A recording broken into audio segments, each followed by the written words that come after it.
So, although we see Pashyanapi, still we don't see. Pashyanapi na pashyati. This is a verse in the Srimad Bhagavatam, and it is said that although the living entity sees that all his material arrangements come to nothing, still he doesn't see. Still he doesn't take seriously his need for spiritual advancement. Still he tries to protect himself in all possible way materially. That's our first concern, how to get money, how to be protected from the possibility of poverty, possibility of material suffering. But in fact, all the arrangements we make will not help us. First of all, when you're born in this world, we are born with a certain amount of happiness and a certain amount of distress. It is settled up at the moment of birth. No matter what we do in this life, you cannot increase your happiness by 1 iota, nor can you decrease your distress by 1 iota. It's not possible. It is already there. It's built in. No matter what you do, it is an illusion to think that if I work very hard, then I will become rich and I will become happy. No, because many people work very hard and never become rich, nor do they become happy. Just like we don't pray for distress, distress comes, right? So, we don't have to pray for happiness either, because it will come too. By its own accord. It's fixed up with our birth. Just like I was born in an Italian body and you're born in a Dutch body, and no matter what you do, you cannot change that. That's fixed up. How we react to what we've been given at birth in this life will determine the next birth. That is in our hands.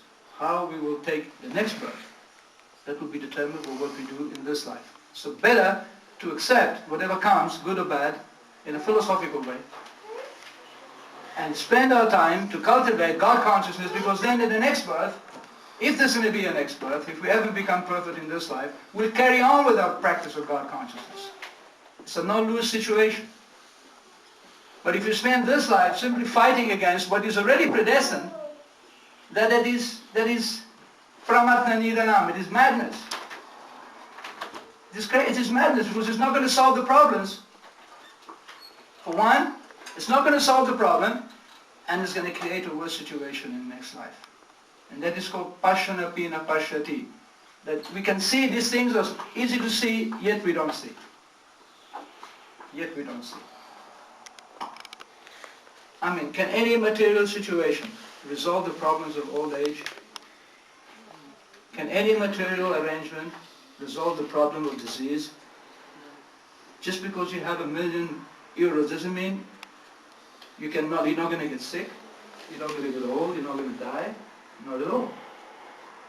So no material arrangement can actually take care of the real problems of life. So here in the song, as I was explaining, maybe you have to take another birth.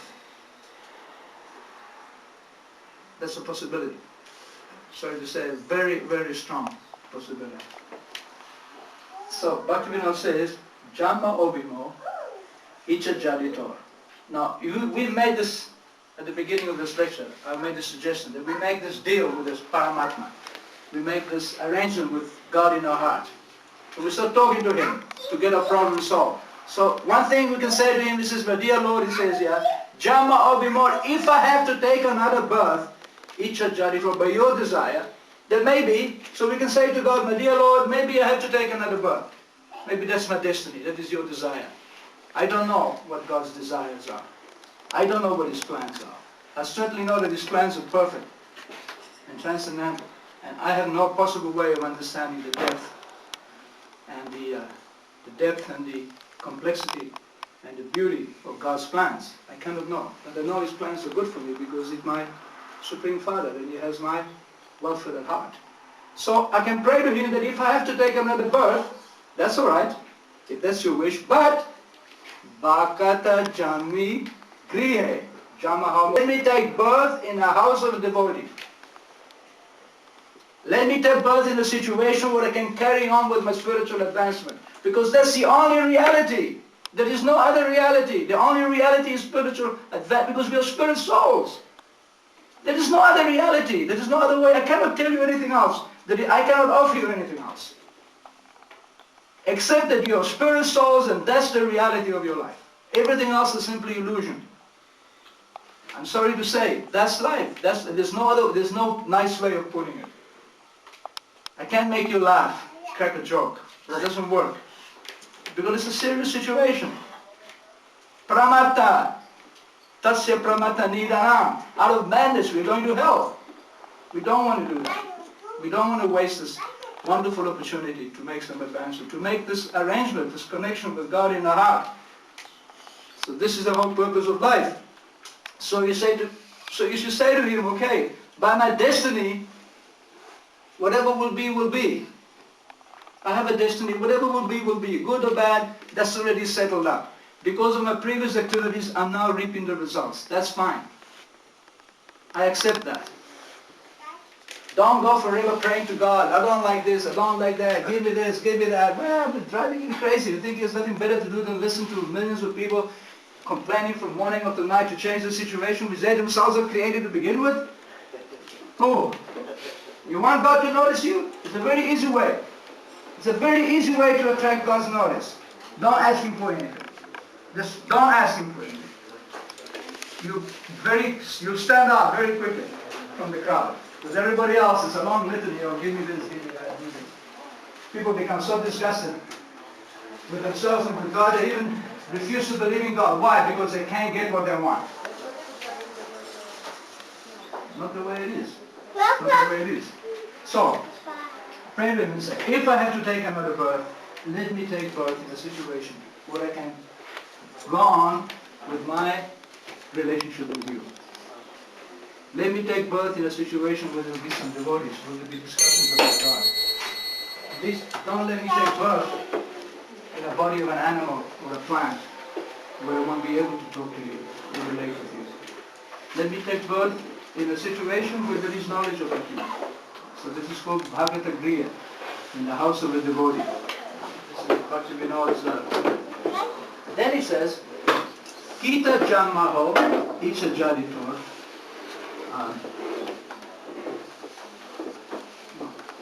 Kita Jammaho Jata Tuadas. Bhakti Vinod says, I don't mind taking birth even as an animal. Kita means an insect. But you put a condition. As long as I am your servant. Because actually there is nothing to prevent even an animal to be God conscious. We don't know. We don't know what an animal is thinking. God is also in the heart of that animal. So if God wants to communicate with that animal, it's quite alright. It's perfectly acceptable. It's just not for us to understand. We don't know. So Bhaktivinoda says, okay, maybe I'll take birth as an insect. I don't mind, but I want to be with the devotee. That's the condition. Bhair Mukha Brahma Jamanai Ash. Otherwise, I don't want to take birth even as low Brahma. What to speak of any other material birth. I don't want to take birth as the topmost living entity in this universe if I'm not your devotee. So this is the conversation we have to initiate within our heart. This is what we have to do. I can't, for the life of me, I don't have the words or the power to communicate that strongly enough to you. And if there's anything you do, if there's anything that I can say to make you continue or initiate this conversation between you and Krishna within your heart,